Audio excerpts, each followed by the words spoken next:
2014, January, where I tweeted at my mom that I bought a camera rig with Bitcoin. So that was kind of my thing on the Twitter chain to prove that I've been into Bitcoin. So I'm a Bitcoin Cash advocate, and I've filmed a lot of Bitcoin transactions. And so here's just an example of a video that I have done.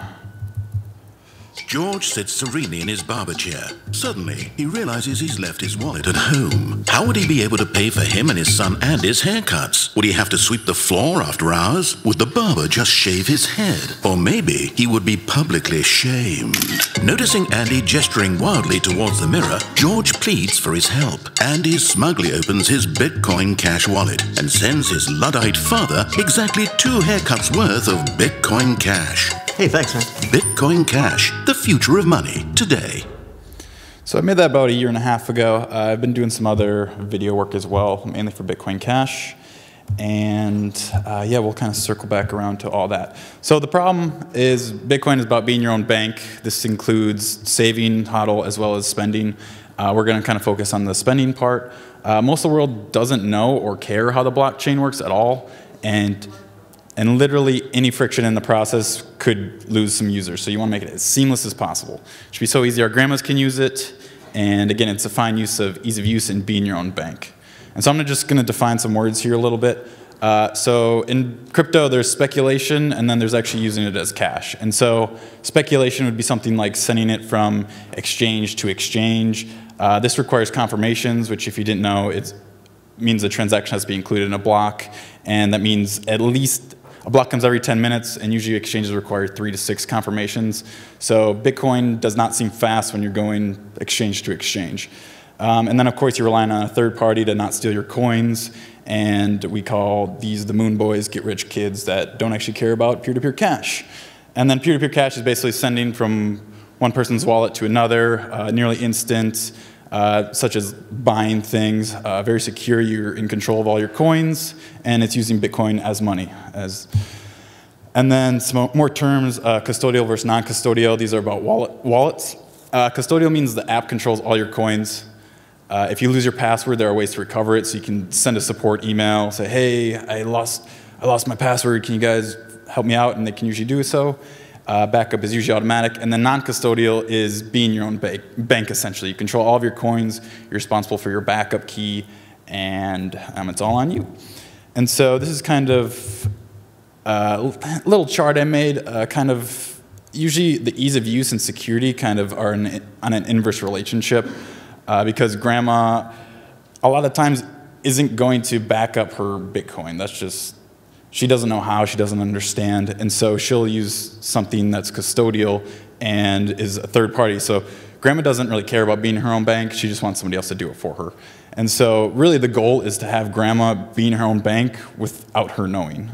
And so, of course, coders don't really care, they can kind of do it themselves. And so here's a quick little chart I made that kind of summarizes everything we're going to be talking about. It's just about peer-to-peer money transfer. Again, it's not really about exchanges. And so you have all these apps. For example, PayPal, Venmo, Cash App, very easy to use. It feels free, or it feels instant, but really it's 1 or 2 days to clear through the banks. You can do it instantly, but usually that's a couple percentage of fees. And then there's usually a $2,000 to $3,000 limit, less if you're doing even shadier things. And then I separated the Bitcoins here a little bit. We'll get into the differences a little bit later. But generally speaking, Bitcoin Cash is always cheap, and BTC is cheap right now, but sometimes is not. In December 2017, the fees were like $50 just to send it quickly. We'll get into more of that again later. And then Lightning Network is very fast. It's very cheap, but the problem is you have to use BTC first before you get onto Lightning. And that's what I did in the beginning. Is I received some BTC onto my Lightning wallet, but we have to wait for 3 confirmations to do so, and to open a channel onto Lightning, and we're still at 0 confirmations. So hopefully by the end of this, we can send some Lightning coins.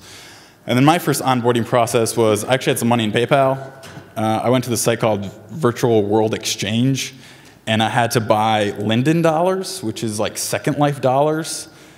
Like the game Second Life, it's like a virtual reality world. And then I could convert it to Bitcoin. And obviously, like, this is not your ideal user experience for buying anything. And then, so onboarding to bank apps. So it's super easy. You just put in your bank information, you deposit money, and your bank is now on an app. And here's a kind of video just showing that.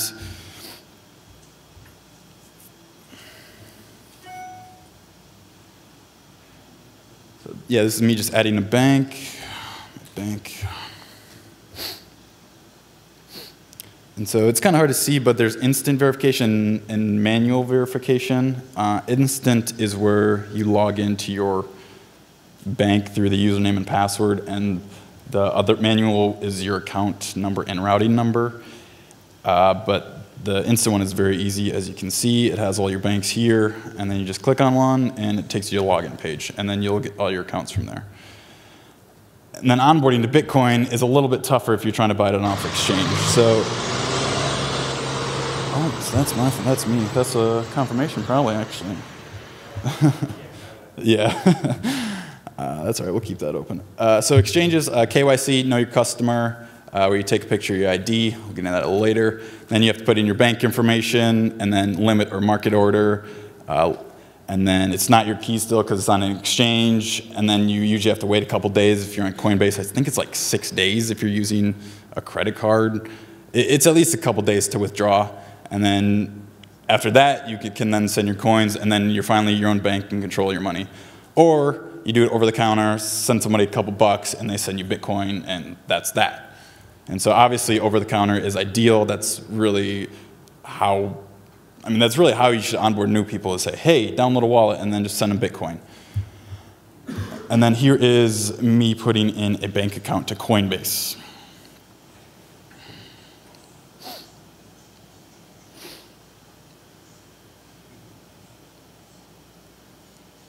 And so bank account or debit card, and I think it uses the same service as Venmo, actually. So it's very easy. Choose your banks. And then debit card is just a couple percentage fee, I believe. And so, yeah, there's also PayPal on there, but that's only for withdrawals. So. And then onboarding to the Lightning Network. So you got to do everything you did in Bitcoin, but this time you have to, now you have to download a Lightning wallet, you have to send your BTC to wallet, which I did before, and then we have to wait for, all right, let me get that. I'll just mute it, actually. And then you have to wait for 3 confirmations for the Bitcoin to hit your wallet, and then you connect to a node, and then you open a channel, and then you have to wait for 3 more confirmations, and then you can send your Lightning. So essentially, this whole thing would ideally, on average, would take an hour. And so actually, what I had to do was, in this app, I had to do press connect to a node, and then it failed to connect. It failed to find a node, and so I had to Google to find a Lightning Network node to connect to. Went back to the app, entered the node info in, connected, opened a channel, waited for 3 more confs, and then I could send my Lightning. So as you can see, we're pretty convoluted at this point. It's not the best way to onboard new people. And then this is onboarding from the Cash App. So you can buy Bitcoin in the Cash App, actually, which is probably the most, seems like the most user-friendly way. So you download, put in your bank, you buy the Bitcoin. You have to do KYC, which is, it takes about 12 hours, and then you can send your coins to your own wallet. This is the ideal situation, and this is kind of me just going through the KYC process. I'm sure if anybody has bought any significant amount of crypto, they've done this process before. And so you take a picture front and back, nobody docks me. And then, of course, you got to take the selfie.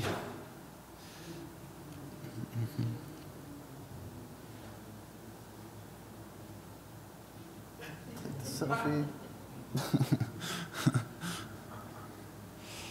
And so, gotta make sure it's nice. And so that was actually, so I did it once, I did it twice, I did it 3 times, and then the 4th time it finally worked. So this is my reality of how I onboarded to the Cash App. And so all the same thing, get rejected, KYC, get rejected, KYC, get rejected, KYC, and then I could finally send it. And this is how we feel when we're taking pictures for the exchanges. And then in reality, if somebody was using this, they would KYC it, get rejected, and they would just hold it on the app because they don't really care. And so this is kind of probably where most users end up, is they buy Bitcoin and they're holding it on a third-party app, but it's not really their Bitcoin, right? And so this is not the ideal situation for us. And so, of course, once you're your own bank, you have to back it up, and this is kind of what the process is for that. I sped up the video a little bit, but it's a 12-word seed. I'm sure, I hope a lot of people in here know this already, but this is how you back up your wallet. You just download these, or you write down these 12 words, and that's your backup. And while it seems very user-friendly, a lot of people actually don't do this, and a lot of wallets don't require it right away, and which I think is a better thing, because like even when I'm creating a new wallet, a lot of the time I don't want to back up my wallet words because it's like $1 or $2 that I'm going to be sending to it, and it's just not worth the hassle. But that's the ideal situation, is you back up your words, and if you lose your phone, you don't lose your funds. And so that was just the onboarding process. And now we're sending money. So this is just Venmo. It's just me and my friend. So it's contact list, recents. And then you can just search, and then it'll just come up with your friend. So, of course, you got to put a description in because Venmo wants to know what you're doing at all times. Still no confirmations on that Lightning. And so, yeah, that's how you send money via Venmo. Super easy. And this is sending money via Bitcoin, and it's via QR code.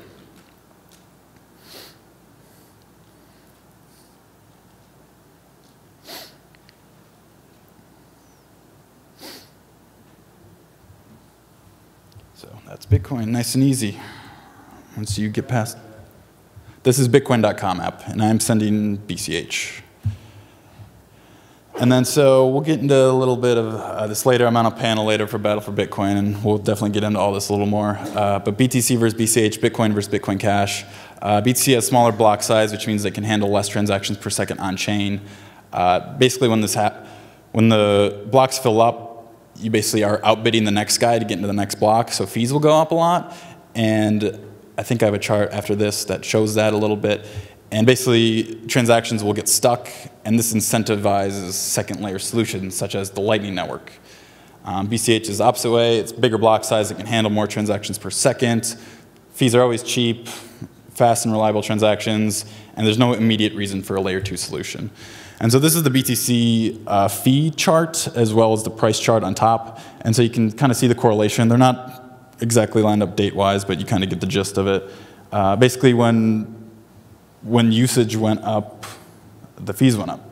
And so this is the current median transaction fee on BTC. I did this 2 days ago. It's about 9 cents, and Bitcoin Cash is 0.006 of a cent. And so what happens with this BTC backlog, somebody posted this to me the other day. It's keys for coins. I believe it's a service where you buy gift cards with Bitcoin, and then you can spend it wherever you want. So it's another way to just spend your Bitcoin. And this transaction fee was 3 cents, this BTC fee. And what happened was it timed out. And I wanted to investigate this further, but since it was dropped out of the mempool, it was dropped out of the pending transactions, I don't know what happened. The person who sent this to me was the owner of these keys for coins, and he just doesn't know what happened. And so basically this transaction, it just failed. Like the money, it just failed. So that's obviously not a great user experience for anybody, merchant or customer. And so we'll go into manual entry. So these are all different address types that you see in the Bitcoins. The first one is the legacy. It's always been around, starts with the 1. And then when Bitcoin Cash forked, they put in their own address format with Bitcoin Cash in the front to differentiate it from the 2. And then there's these things called cash channels on BSV, which is another Bitcoin, where you just do a $sign and then your name. So if you wanted to send me BSV, it's on this app called Handcash. We'll see in a little bit. But you could just type that in, very easy, very, very friendly to anybody. And then we have this thing called cash accounts on Bitcoin Cash, which is a decentralized form of the cash handle, where you have your name and then a number at the end based on the block that you registered. We'll look at that site as well. And so this is me sending it via handles. So I have registered Collin and then Collin Enstad right here. And so you just type it in.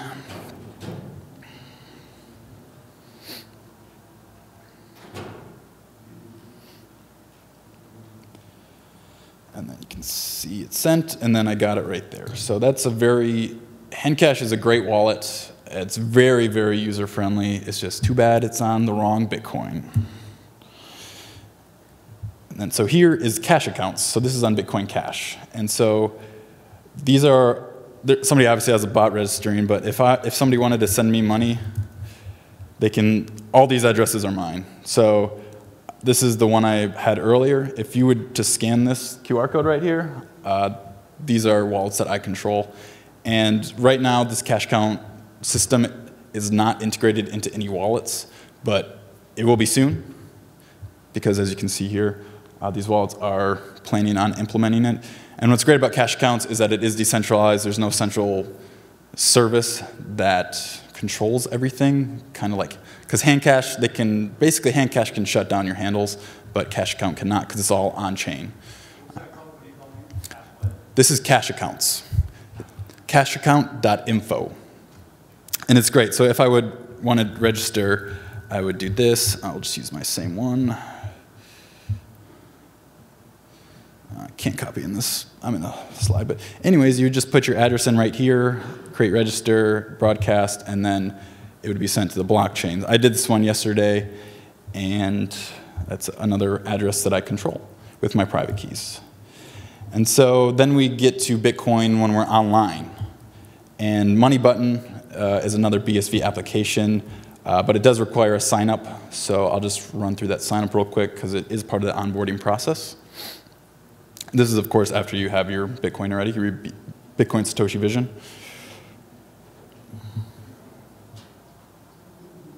Got a conf. Oops.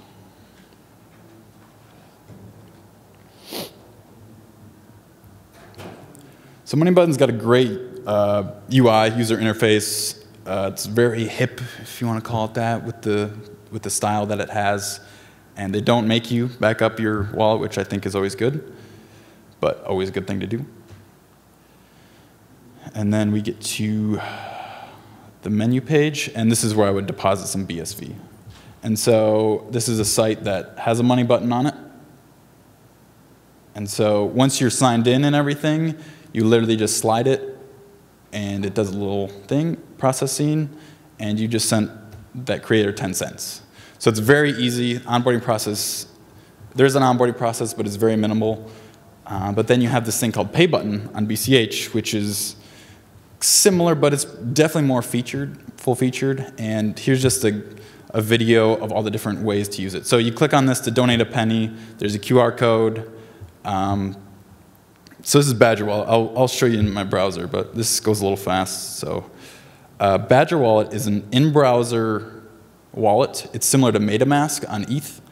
And so it's in Chrome, and you own your own keys. And so this is just all the different ways to use PayButton.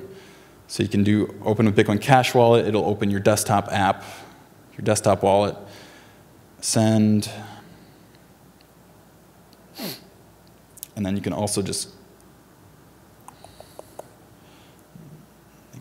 click right on that, and the address is copied, and then you can paste it, and then it will send. So PayButton gives a little more features. There's a slight onboarding process, but it's literally just in the browser. I'll go over that a little later, but yeah. So back to this, and then Backit is kind of, it's a buzzword thrown around because it hasn't been released quite yet. But it is the New York Stock Exchange's Bitcoin solution for BTC. And essentially what it is, it's completely custodial. And actually Starbucks is on board, so it would be into Starbucks's point of sale. And basically you would buy Bitcoin, keep it on the app, and then all in the same app, you would send it to Starbucks.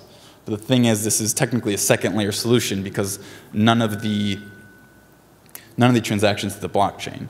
But it's not released yet. They said they were going to in January, so I thought I could talk about it a little more, but I can't. And then I'll show you guys Badger Wallet a little bit. So here is the PayButton site again. And so here is my Badger Wallet right here. And cancel. So here's my Badger Wallet. I own the keys to this, so I have it backed up somewhere. So this is non-custodial, and I have $3 in it. So if I want to donate a penny, I can just send with Badger Wallet, and then it'll pop up, and I sent a penny. So it's a super easy way to use it. I think Badger Wallet is going to be great for a lot of things online. And so the conclusion is Bitcoin is still not easy to use to onboard for a majority of the population. There are solutions that exist, but of course at the expense of security. And the things that will win in the end are services that do have their seamless user experience. And that's really the key to mass adoption at this point. The technology is there already, and it's really just a matter of front end and getting your normal people to use it. And so, yeah, we can do a little Q&A here. If anybody's got any questions, I ran through that a little quicker than I thought, but we'll open the floor up. Yeah. Grandma's probably with those older black people don't have this system of dates or antibiotics and this is really involved do you think that web-based laws will sound especially on the real issues will the best way for mass adoption? They get burned once, not going back. Yeah, so this is kind of the dilemma, right, is that Grandma, like I said, they don't really care about being their own bank, right? So I think a lot of the older crowd will go towards like a Coinbase solution where they're kind of just holding it on their own wallet. But I do think browser wallets are awesome. I can't believe there hasn't been one already, like especially for like BTC. I know ETH had one. MetaMask was out a couple years ago. Jax was? Oh, has it? I guess I just haven't seen it integrated anywhere. But I think browser wallets are really key because, I mean, Bitcoin is the internet of money. And so it's way easier to use online, I think, than it is in person just because debit cards are a thing. You don't have to enter anything online. And so, yeah, I think browser wallets are definitely key. So, yeah.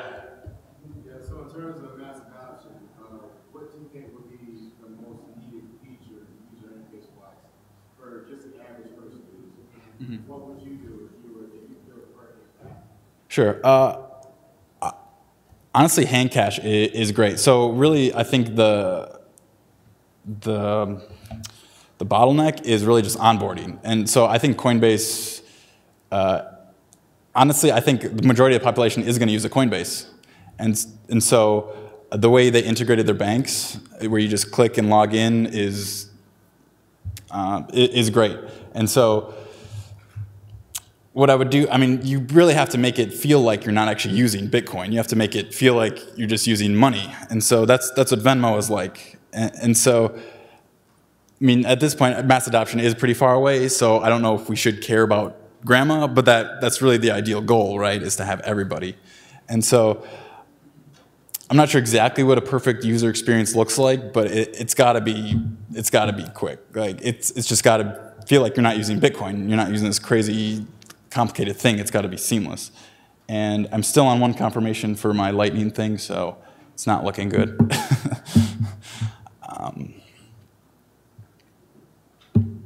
Yeah. Yeah, I appreciate the fact that you showed sleek UI products for return cash. I was just wondering why you need to show as well the other side of the coin, because there are definitely also good UI products on Bitcoin. So that was my first comment. And the second comment, when you talk about the graph fees, you say that the price means usage, which is not true. So the thing is, why did you look at that metric comparing the fees, and why did you look, for instance, that the number of transactions that are going Yeah, no, that's a good question. Yeah, for sure. So I've been like testing all this out, and all of my BTC wallets require confirmations to send my coins again. And so to me, like, I don't want to, if somebody sends me coins, I don't want to wait a half hour to send it again for 3 confirmations. And so that just kind of turned me off. And whatever the reason is if it's just because of the congestion, I don't know, but that's just the reality of the front end. And yes, you're right, that price doesn't completely equal transactions per second. I bet we could pull up transactions, and you do see it go up over time, and it actually stalls at the top because the blocks are full. And so you're right, I probably should have put a transactions in there, but you'll find it's very correlated with that as well. I don't think so, because if you look at this year, yes, we had the top of December of transactions, and we have to be fine. You can see the transactions are going well again, and the fees are stable. So that's why I'm thinking the correlation you told us is not correct. You should pull up the transaction graph and make a judge from that, not from the price, because the price doesn't really mean it's being used. That was just my comment. No. I understand. Yeah, as far as, I mean, we can definitely pull that up right now. But yeah, I think the transaction count is about the same as it was around the peak. But I mean, obviously there are some small things that have helped, like SegWit, batching with the exchanges and things like that to help with the scaling. But the reality is, if everybody like, if all the speculation comes back and everybody starts using it again, those fees are going right up. I mean, blocks are like full right now. Like, we can pull up a mempool and see. We'll go here.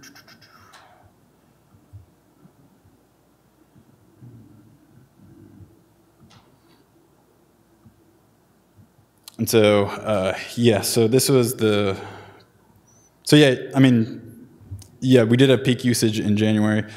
So the transactions are about the same what they were at peak. But again, there have been small scaling solutions like SegWit, like I said, but it's bear market. If bull comes back, that blocks are going to fill and fees are going to go up. I don't like, so yeah. And again, like any BTC wallet, you're going to see transaction fees in at least a couple cents. And that's why I got turned off from BTC in the beginning in early 2017, was that, I mean, I used Bitcoin for a long time, and all of a sudden my transaction fees were like $1 or $2. And I just started researching, saw the whole scaling debate, and hopped on Bitcoin Cash basically when it came out because, yeah.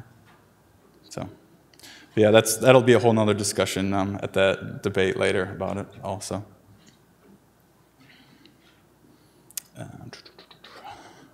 Let's see how we're looking here. Any other questions? Yeah. What do you think is preferable as far as like the graph you showed between usability and security? Custodial wallets that leverage layer 2 to have the faster or at least lower perception of confirmation time, or on-chain scaling? Mm-hmm.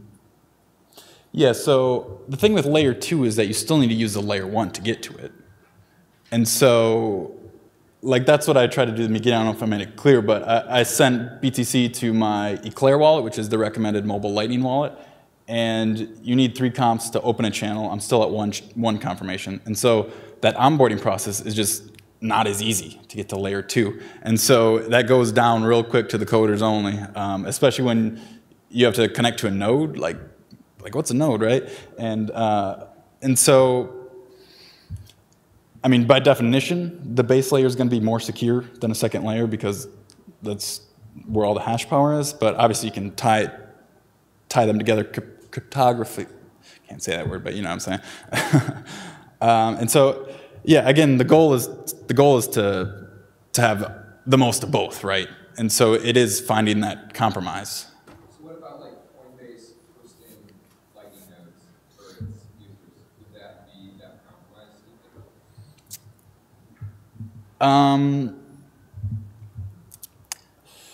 It could be. I don't know why you couldn't just use Bitcoin, because Lightning does add another layer of complexity onto it.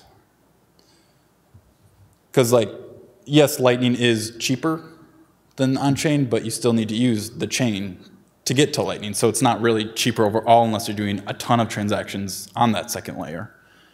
And so if you're only doing a couple transactions on Lightning Network and then closing your channel, your fees are going to be higher than just using the blockchain. So.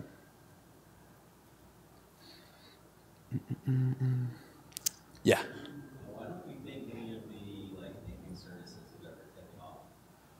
Showing off some of the ones there. There's been a bunch of time. Yeah, that is, I think it's just integration into wallets, really. I don't know of any on BTC at the moment. I know EOS, obviously I've taken a Bitcoin perspective on all this. I know EOS does like email addresses, and I think that's fairly popular. But I think it's just easy use, really. It's just integration. Because I showed the cash account, but that was their website. It wasn't integrated into a wallet yet. And so, yeah, I think it's just designers, devs just putting it into wallets. And a searchable database, essentially, right at your fingertips is what we need for those naming services. And I think the naming services are key because, for example, like Venmo that's what you do. Like, oh, it's just my name, Collin Enstad, and send me money. Like, that's what we need, you know? That's what we need. So you don't have to copy paste these crazy long addresses. And I know in the beginning I would like check just about every damn symbol on it to make sure that it was right. And I don't anymore just because I trust my copy paste. But yeah, it's just wallet integration, I think. The name, the high integrity of those maps. Mm-hmm. Right.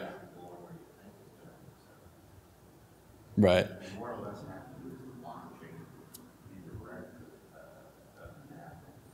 Right. Yeah, so yeah, so cash handles, it is a centralized service. It looks the cleanest, but they could revoke your handle at any time. So it's not the ideal solution. And so the cash accounts are written to the blockchain.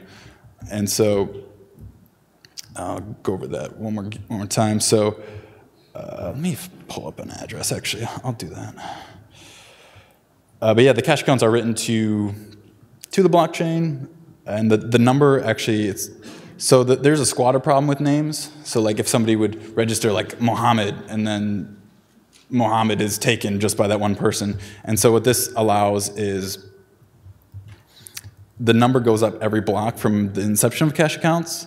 And so I'm registering, it will be Collin hashtag 5398 will be this one. And so I'll just refresh it here, and then it should show up. So this is it waiting to go into a block. And so it's in the op return, and so it will be on-chain forever. And so it just needs a certain type of nodes to query it and sort it all out. Those Bitcoin Cash wallets could be anything. What's up? The Bitcoin Cash wallets could be anything. It could be Yeah. I mean, these are just, exactly. So you can, I mean, in the beginning I put some BIP47 payment codes in there because I thought that was going to take off, and it looks like support for that has gone down real fast. But yeah, these are all just standard Bitcoin Cash addresses. But I mean, technically you could put, the system wouldn't allow it, but you could put like a message in there or something. And so yeah, they could point to really whatever.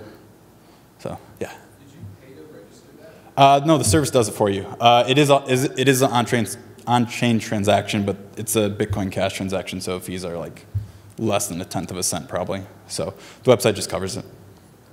Just a question. He's non-custodial, right? Say that again? Non-service is non-custodial, correct? Yeah, there's no money like the. So your address are yours and not the service. Yeah, so I just registered my desktop Bitcoin.com wallet right here. What are your thoughts on privacy? So as far as privacy goes, so you know what confidential stealth addresses, you know what those are? So stealth addresses are hopefully coming. I know there's talk about it on I know Charlie Lee just talked about it. So, but basically ideal world is that you would put your stealth address onto here, and when somebody sends you money, nobody would know that you're being sent money. So obviously this does take away some anonymity because somebody could look at my Collin hashtag 103 and see how much money I received to that, but that's just how blockchain works. And so once those stealth addresses come and paired with this, I think that is like ideal balance of, hey, this is really easy to use, and hey, it is very secure and private. Yeah. Are these addresses, these are dynamic, I'm assuming, so like every time someone pays one, it will spawn a new address at least, so they're not, you can't associate one. You put in your own address. Oh, okay, so you literally can swap them out. Yeah, so I have, if you look for me, I use the same address a couple times.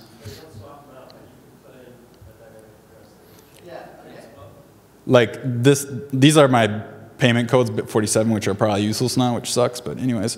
Like these two are the same addresses, 109 and 103. And so, yeah. Yeah. The one disadvantage of the stealth address is one transaction origin will be two transactions. Right. Yeah. Hey, it's Bitcoin Cash, man. It's cheap. Any other questions? Cool. Yeah, I'm really excited for the cash accounts. I think it's a great decentralized way to bridge the gap with the addresses. So, yeah. Any other questions? Cool. Wrap it up. Thank you, everybody.